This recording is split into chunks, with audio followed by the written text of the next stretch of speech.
Peh-guttural verbs refers to when the first root letter of the verb is a guttural letter. In this case, I'll use to stand, ayin, mem, dalet, to illustrate. Well, first, we want to compare this against the strong verb, so-called. In this case, I'll use shin, mem, resh to keep as an illustration. Now, kal imperfect is yishmor. And in the nifal imperfect, the noon from the stem or binyan assimilates into the sheen. So we have yishamer. And in the case of the hifiel, our primary indicator that it's a hifiel imperfect is the patak under the prefix pronoun. And the secondary indicator in some of the forms is the hirik yod between the ayin letter and the lamed letter. Now, in the case of peh-guttural verbs, some of the forms undergo changes, and here we find the kal imperfect. We'll notice that instead of a simple shva under the ayin, as is very characteristic of ayins, it insists on having a hatuf patak or patak shva. And there's also an assimilation of the first root letter of the first letter under the prefix pronoun also to a patak. Now, in the case of the nifal, we have a little bit of a different thing going on. What happens is, since the noon cannot assimilate into the ayin, the letter underneath the prefix pronoun is lengthened to a tsere. And so this is pretty typical because it's a compensation or compensatory lengthening because of the failure of the noon to assimilate.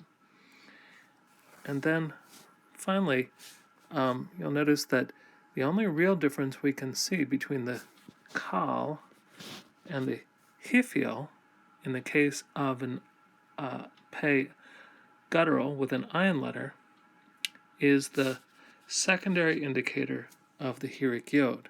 So we have to be cautious when we see the patak under the prefix pronoun to decide whether it's a kal or a hifiel.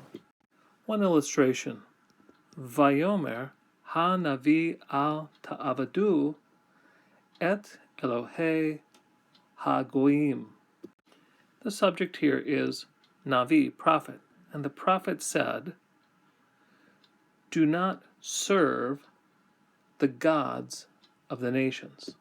We'll focus on the verb that's used here in the prophet's direct discourse, ta'avadu.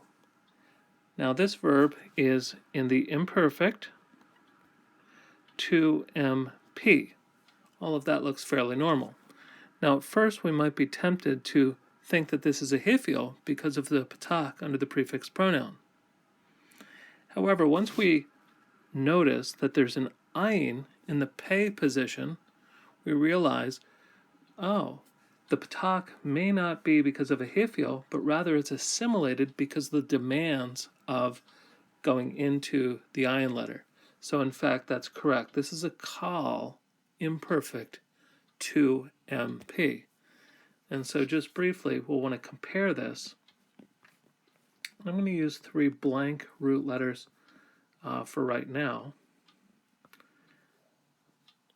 And if this were a kal imperfect to MP of a strong verb, we would expect it to look like this, with the hirik, shva, shva, and ending with the surik.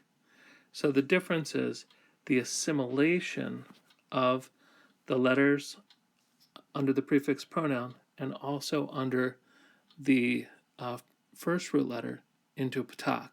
And that's pretty characteristic of the peh guttural word.